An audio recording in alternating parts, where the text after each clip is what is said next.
Друzia, Kakhtila, comment ça va? Bienvenue sur ma chaîne YouTube de Charles en Russie. Aujourd'hui, nouvelle vidéo, je vous emmène avec moi dans le plus grand centre commercial d'Europe qui s'appelle Aviapark. Comme vous le voyez derrière moi, il y a un énorme aquarium qui fait la spécificité d'Aviapark. On ira le visiter tout à l'heure. Et en plus, je suis accompagné d'un Français fraîchement expatrié qui s'appelle Julien et on va pouvoir échanger avec lui et comprendre ses motivations. Si vous aimez le contenu sur la Russie, n'hésitez pas à liker, à partager et surtout à vous abonner, ça me donne de la force. Voyez, allez.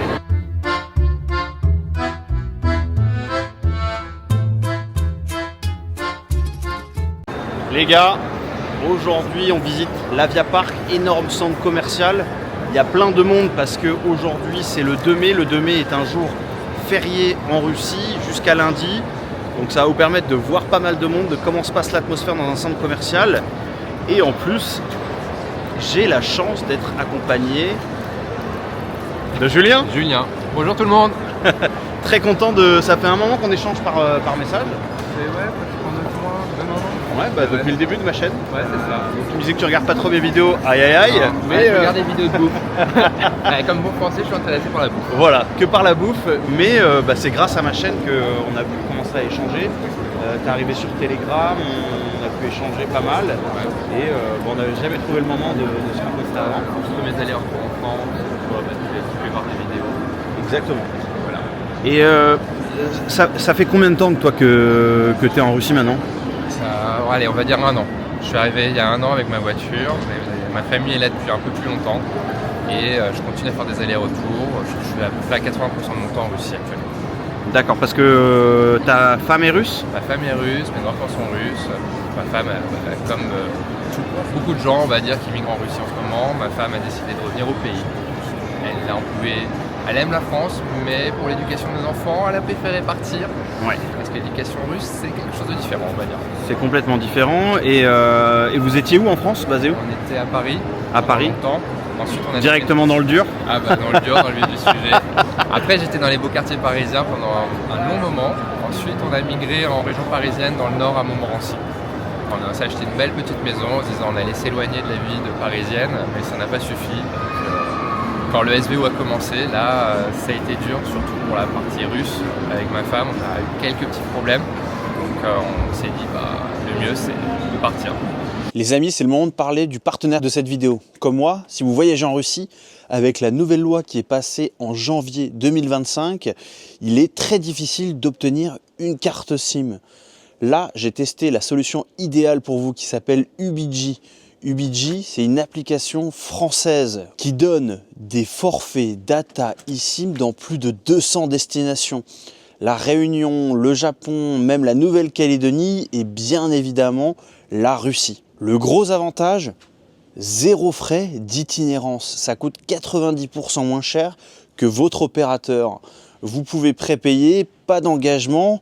Et le truc qui est génial, vous pouvez recharger même sans Wi-Fi ou crédit. Quand tu es coincé dans un village ou pleine campagne en Russie, je peux vous dire que ça peut vous sauver.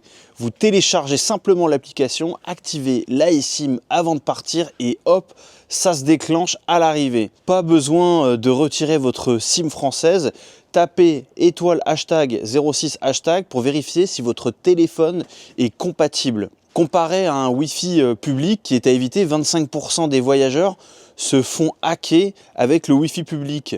Là, c'est vraiment la liberté. Partage de data, plusieurs opérateurs combinés dans différents pays, dans certains pays, et surtout un seul forfait pour plusieurs pays. Si, comme moi, vous voyagez à l'étranger, testez UBG avec le code Charles, vous avez 10% de réduction. Je mets le lien en description. Maintenant, plus de problème pour voyager et faire du tourisme, même en Russie. Je vous dis à très bientôt ici. Paka. Tu étais déjà venu en Russie, j'imagine, avant de décider avec ton épouse de... Ouais, j'étais déjà venu pas mal de fois. Ça fait 10 ans que je connais ma femme. Ok. J'étais venu au moins 5-6 fois. Tu l'as rencontré où? Je l'ai rencontré en France. En France? Ouais. Ok, parce qu'à savoir, c'est vrai qu'il y a quand même beaucoup de Russes en France, plus que de Français en Russie. Ça, c'est un... Ah ouais, il faut le savoir. Les Français, les Russes sont vraiment des amoureux de la France. On va dire que la Russie, pour moi, hein, pour ma part, peut-être que tu partages la même opinion, c'est le pays francophile par excellence. Carrément. Avec l'Italie également, mais la Russie adore la France. Dès qu'ils entendent le mot français ou un français, tout de suite ils sont intéressés, tout de suite ils viennent nous voir, tout de suite ils viennent nous parler. On a une cote très élevée. Exactement. Après, comment dire, en ce moment, malheureusement, la cote des Français est en train de descendre. La faute à qui on va pas... Je dirais qu'elle est en train de descendre au niveau relations diplomatiques, mais entre citoyens français et russes, il y a toujours quand même le français. Alors par contre, on peut se prendre quelques blagues ou quelques réflexions, mais le français est toujours hyper apprécié. Ça je confirme, on est vraiment apprécié. Je sens que quand on va à l'administration ou même quand j'achète des fruits au marché, je sens que j'ai des gros avantages à être français. On a des passe droits aussi, bizarrement. On va savoir, quand je suis à Fousseville, à chaque fois on m'aide, à chaque fois on apprend les nouveaux mots russes. Dès qu'on est français et qu'on essaye en fait de s'intéresser à cette culture russe, à apprendre le russe et à partager des moments avec eux, tout de suite ils nous adoptent parce qu'en fait on va contre notre gouvernement finalement et eux ils apprécient beaucoup. Ils apprécient beaucoup. Donc ça a été, j'imagine, quand même une grosse décision que de décider de partir il y a un an. Pour toi, c'était tout vu, Non, alors moi c'était très complexe. Ma femme m'a annoncé sur un comme ça, chérie, je pars avec les enfants, on va partir, on va vivre en Russie. Voilà, c'était pas prévu. On avait éventuellement discuté un jour de passer notre retraite en Russie. Mais là, en gros, j'étais en ma carrière montée, j'étais vraiment dans une dynamique montante.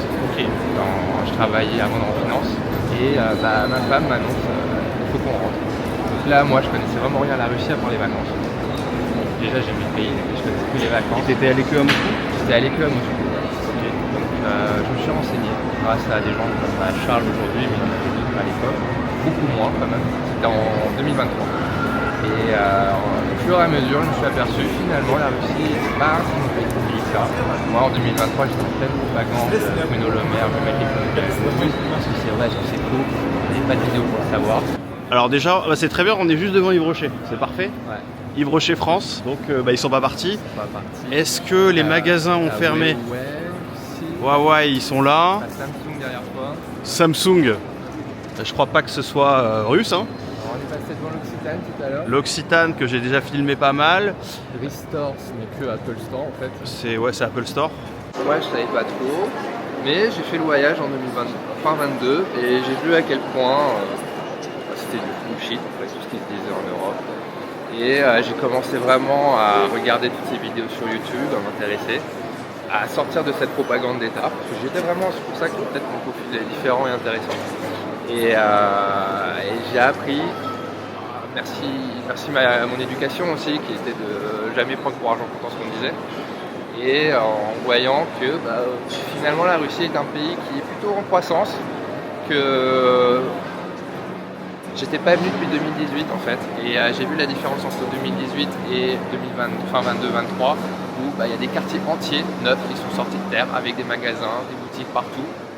À chaque coin de rue, je voyais une Mercedes classe G AMG, je crois que ça valait 250 000 $ à l'époque, maintenant c'est 300 000 $. On va dire l'économie russe se porte plutôt bien et on peut pas le nier. Et donc, c'est un pays qui a pas de dette. Ouais. C'est un pays qui produit 22% de mémoire. Voilà. C'est un pays qui produit toutes les matières premières, soit au niveau agricole, au niveau des ressources comme le pétrole, électricité, gaz. En 2014, par exemple, la Russie était dépendante on va partir sur l'agricole, mais des exportations à la fois de fromage ou même de porc. Ils devaient importer énormément de porc. Aujourd'hui, la Russie exporte de porc. Pour le fromage, j'ai vu les vidéos à Istra, c'est un informaticien qui lui a décidé de mémoire de se mettre dans la fromagerie et il a fait venir des vaches. Il a montré un truc de malade. Et ouais, ce qu'il a fait, Istra, c'est un malade. Il a fait venir des vaches laitières suisses pour faire du fromage suisse en Russie. C'est fou ce qu'il a fait. Et lui, il a une histoire vraiment en plus d'entrepreneur où il dormait sur le parking pendant longtemps. Il a commencé à acheter des terres petit à petit. Et aujourd'hui, c'est une des fromageries les plus connues autour de Moscou. Il y en avait un, il n'y a pas le moment ici, de ce truc. Maintenant, l'autre, j'étais avec Costco, tu peux l'acheter, le fromage. Et on voit en fait. Donc, toi, ce qui est intéressant, c'est que tu étais quand même. Alors, moi, je parle pas de politique sur ma chaîne. Mais toi, ce qui est intéressant, c'est que tu étais plus quand même dans la philosophie Macron. Jamais un droit des Non. Ok, mais t'étais quand même... Mais je voulais y croire. Tu voulais y croire, et en venant ici, ça t'a fait réaliser que... on te racontait pas exactement... Ça, je le savais à peu près qu'on me racontait pas. Mais au point, à ce point-là, qu'on me racontait des foutaises, non, ça, je ne pensais pas à ce point. Et donc, du coup, là, tu te dis, tu commences à douter. Mais sur quoi d'autre vous m'avez menti? Ursula von der Leyen venait de faire un discours, par exemple, comme quoi les Russes inventaient des machines à laver et des frigos pour prendre les cartes à puce dedans et faire leur missile avec. Je dis, mais déjà, tu peux pas réécrire sur le système, comment ça peut marcher? Enfin, plein de choses comme ça. Et tu commences à douter, tu doutes sur une chose, puis sur deux, puis sur trois, tu te renseignes. En plus, quand tu es sur place, tu peux vraiment vérifier. C'est pour ça que je vous encourage vraiment, si jamais vous avez l'occasion de venir en Russie, de voyager. Parce qu'il n'y a que comme ça qu'on peut se faire vraiment une idée sur le pays. Exactement, et d'ailleurs, j'en profite, j'organise un voyage fin août à Mourmansk. Donc d'abord, vous venez à Moscou, on passe une semaine ensemble, vous allez pouvoir faire visite culturelle, on pourra sortir aussi le soir parce que c'est l'ambiance été de Moscou. Et on partira ensuite dans le nord pendant une semaine. Ça va être assez exceptionnel puisque on va partir dans la ville la plus au nord, au-dessus du cercle polaire, qui s'appelle Mourmansk, et on va faire pas mal d'activités.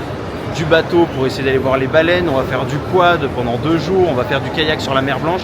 Enfin, le projet, il est incroyable. Ça donne envie. Tu vas venir peut-être? Ah, peut-être. Je t'enverrai le programme. Je t'enverrai le programme. Et voilà, mais en tout cas, c'est vrai qu'il y a des Français qui aiment visiter ce pays. Il est surprenant. Et ce qui m'a choqué le plus, alors, c'est beau, c'est en avance, mais c'est, et je le dis tout le temps, mais c'est le climat de sécurité, quoi. Là, ouais. Ça, c'est quand même fou. Ce qui est fou, c'est que tu peux prendre un café, laisser ton téléphone sur la table, aller aux toilettes, tu reviens, le téléphone est toujours là. C'est incroyable. C'est incroyable. Et tu laisses ton portefeuille aussi, il n'y a pas de problème. Et regardez, on est dans un énorme centre commercial, il n'y a pas un cri, c'est presque silencieux, quoi. Varin, qui a changé de nom. T'as Obad aussi, c'est française. Et c'est bien de montrer que, voilà, il y a des Français, alors je sais pas s'ils font résistance, ou si c'est économiquement, il vaut mieux rester en Russie. De boîtes, il y a encore pas mal de boîtes françaises présentes en Russie. De mémoire, il y a encore 1000 sociétés françaises qui seront inscrites en Russie. Ça reste un petit paquet quand même. Ce qui est énorme. Ouais. Et là, donc là on arrive sur le Auchan. Les rayons sont vides. C'est là où je fais mes courses parfois, j'avoue. Quelques petits problèmes, surtout sur les œufs, comme disait Bernard-Henri Lévy. Surtout sur les œufs, ouais. 1,10 €. Donc ça c'est un des plus grands Auchan de Russie. Ouais, il est sur 2 niveaux, là c'est qu'un niveau. Sur 2 niveaux. Savoir lire, mais la moutarde de Dijon ça fait plaisir. Et à un moment donné, ce qui était marrant, c'est que, enfin marrant entre guillemets, mais il y avait une pénurie de moutarde de Dijon en France, mais elle était présente en Russie. Elle était présente en Russie, c'est comme l'huile de tournesol, colza, je sais plus, en grosse pénurie. Dès qu'on allait hors de France, c'était présent partout. Voilà, les chocolats italiens de Pâques. Raffaello, Ferrero. Ici, là, tu arrives directement sur le rayon viande. On voit qu'on est en pénurie de viande. Plus de viande non plus, ouais.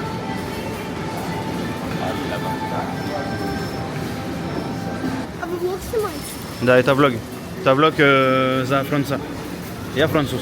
А у вас в Ютубе? Да. Что тебе хочу сказать? Франция.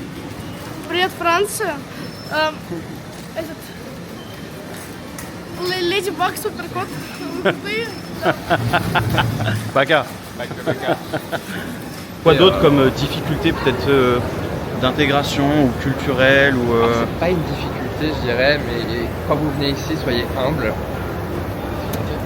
Soyez humble. Vous êtes expat ou migrant, comme vous voulez, mais c'est pas chez vous ici. C'est chez les Russes. Habituez-vous à la loi russe. Commencez à parler russe, si vous ça. Et n'essayez pas de faire comme si on faisait en France. On est vraiment ici. Et j'en profite aussi parce que je reçois énormément de demandes depuis quelques mois sur des Français qui souhaitent s'expatrier en Russie. C'est un projet qui se prépare.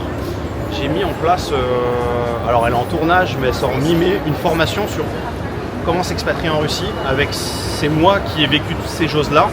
C'est mon expérience sur comment on fait les documents et je parle avec un juriste. Comment on fait pour gagner sa vie en tant que Français qui arrive en Russie, qui ne parle pas la langue russe. que ce soit sur des revenus passifs ou des revenus actifs en freelance, et quelles sont les opportunités pour un Français quand il habite en Russie, quels sont les jobs accessibles et comment on fait pour transférer de l'argent. Et en plus de ça, vous pourrez rejoindre mon groupe privé. Mon groupe privé, il y a aussi Julien qui est dedans, on est maintenant quasiment 85 Français. Et il y a beaucoup d'infos qui circulent quand même. Il est cool. Ouais, très actif, énormément d'infos. Par exemple, hier, on était en train d'échanger sur à la fois ce que l'Union Européenne a décidé sur comment rapporter du cash en Russie. Finalement, on s'est aperçu que dès qu'on part de France, ils sont au courant d'où on va. C'est un peu galère. Qu'est-ce qu'il y avait d'autre? Et Vnukovo, qui à l'époque n'avait pas la biométrie, passe à la biométrie. Vous verrez nulle part pour le coup. Nous, on en parle sur ce groupe. C'est les infos que vous aurez vraiment directement sur... de toute façon, même les nouveaux, ils arrivent, ils posent des questions. Il y a au moins 2 ou 3 personnes directement qui vont très vite répondre. Et il y a vraiment une synergie dans ce groupe. C'est un groupe d'entraide de Français expatriés ou en cours d'expatriation. Donc si vous voulez rejoindre cette formation, là les places elles sont en pré-vente.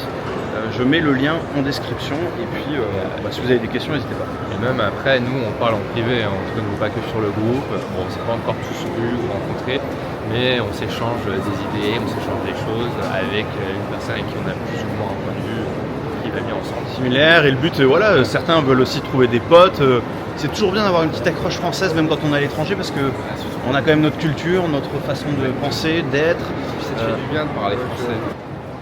Et donc, si je dis pas de bêtises, c'est le plus grand aquarium dans un centre commercial.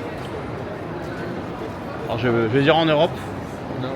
En Europe, et il y a même des plongées qui sont organisées. Il y avait une murène qui est connue, c'est pour ça qu'on voit l'affiche de la murène partout. Donc là, on la voit pas. Elle est pas là, ouais. Il y a également des belles voitures chinoises.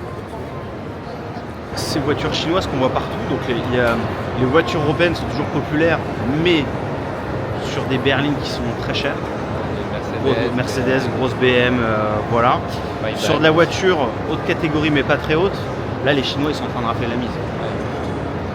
Ils ont même commencé à construire des usines en Russie pour justement produire à la fois avec une marque russe par exemple, mais ça reste sur un modèle chinois. Je crois que, je sais plus, c'est Volga qui va faire ça.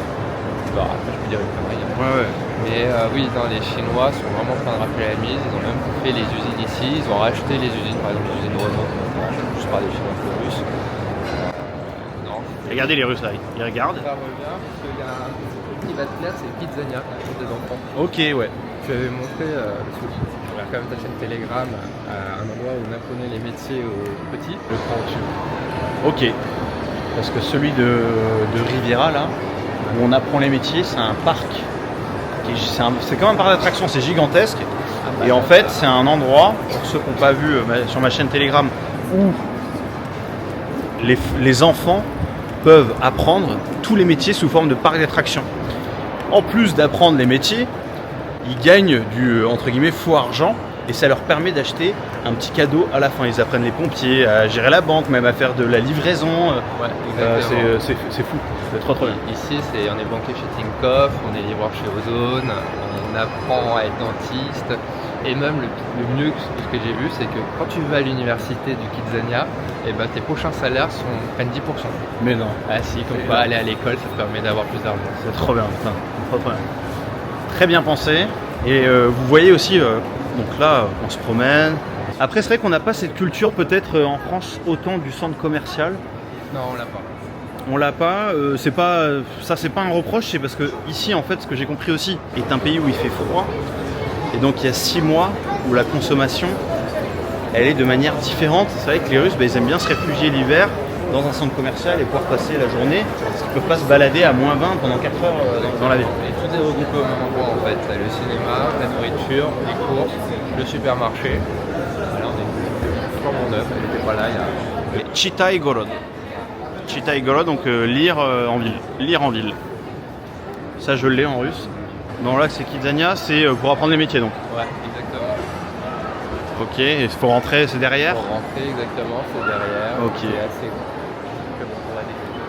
Kidzania.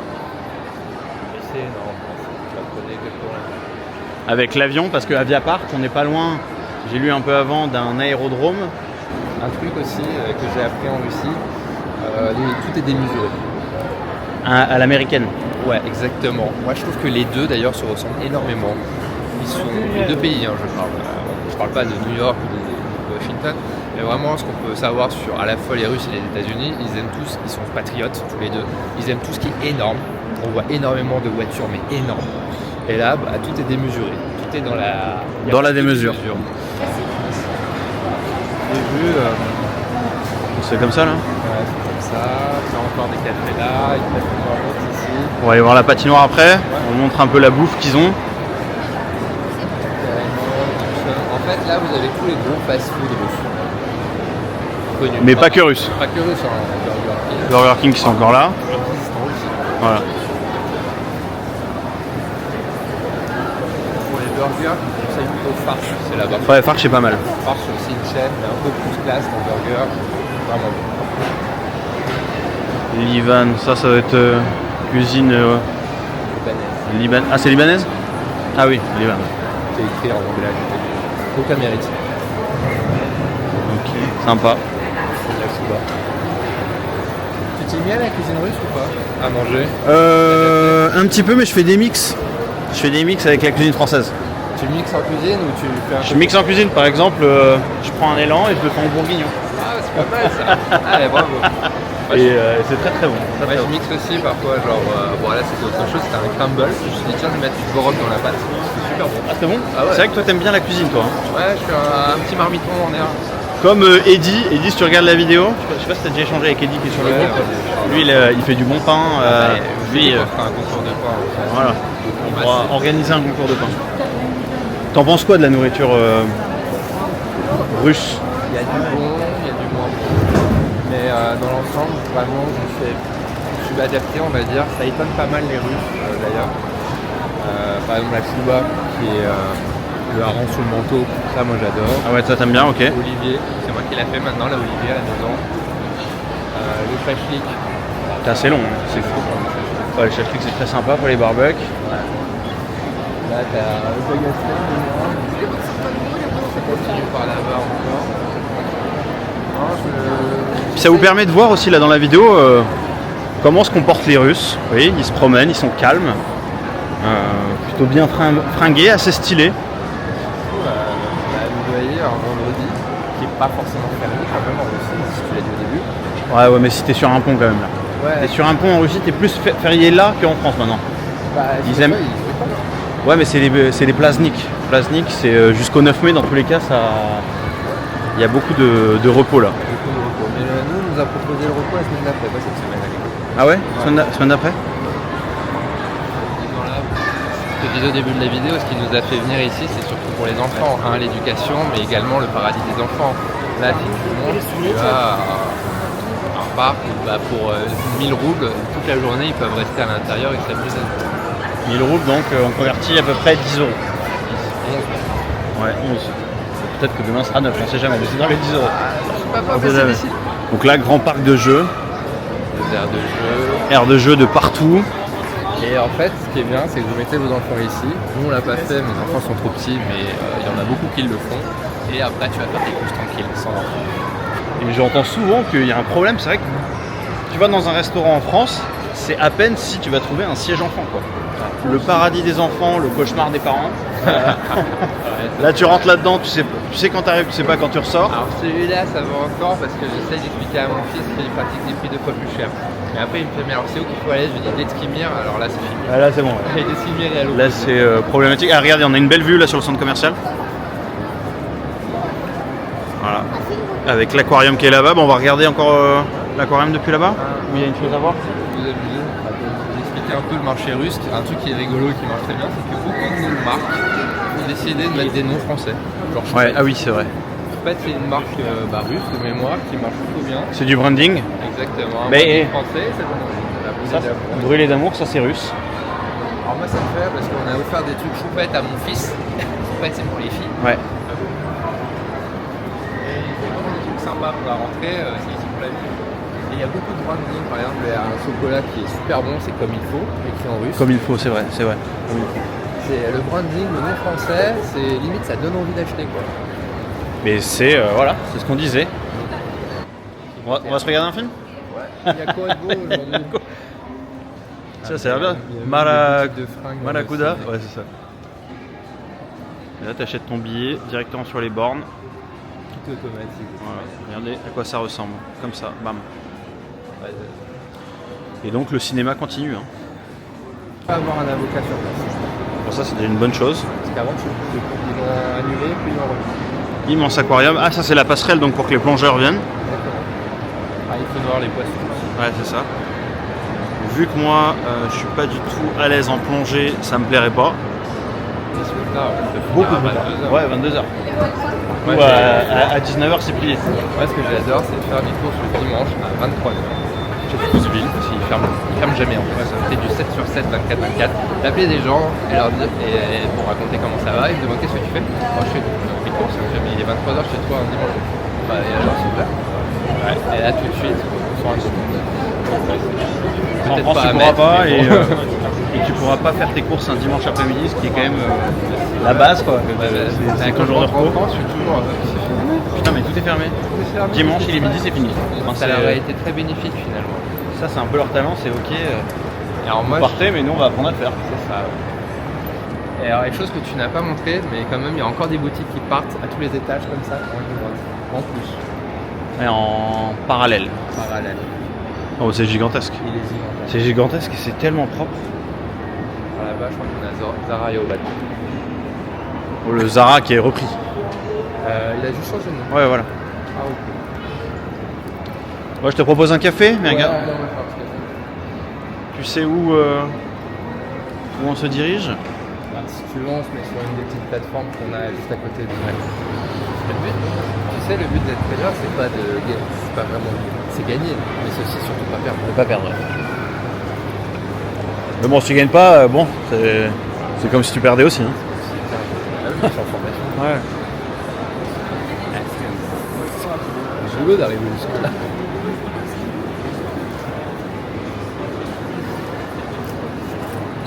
Sur une stratégie. Tu vois sur les visions conteneurs, c'est pas du scalping, donc tu peux aussi faire des choses à côté. C'est ça qui est sympa.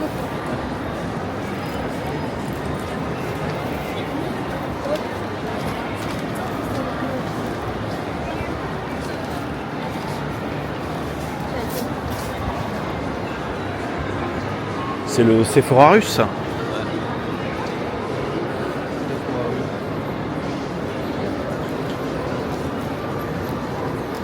À la côte, là, on l'a vu. On l'a déjà vu la côte. Ça, on aime.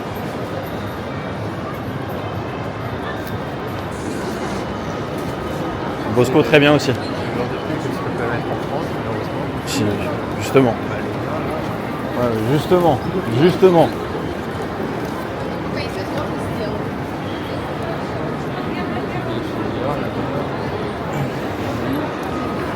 Les voitures chinoises, La coccinelle, Ladybug, la fameuse. l'Occitane qu'on aime bien montrer. Toujours bien présent l'Occitane. Hein. 3004 la voiture. 34 000 euros.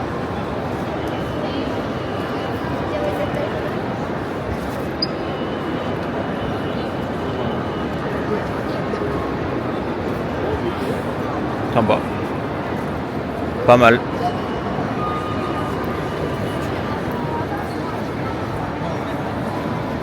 Ce petit aquarium.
William, c'est Oliver? Ouais.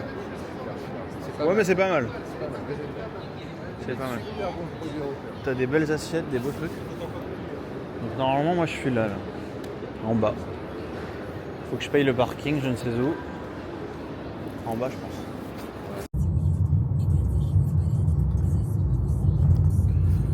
Les amis, j'espère que vous avez aimé cette vidéo en compagnie de Julien, expatrié à Dublin. Pour rappel, si vous avez pour projet de venir en tourisme, faire du tourisme en Russie, n'hésitez pas à télécharger l'application UBG pour avoir une carte SIM eSIM qui vous permettent d'avoir des données data dans toute la Russie et même dans d'autres pays, bien entendu. Si vous aimez le contenu sur la Russie, je vous invite à liker, à partager et à aimer la vidéo. Je vous dis à très bientôt pour un nouvel épisode. Paka.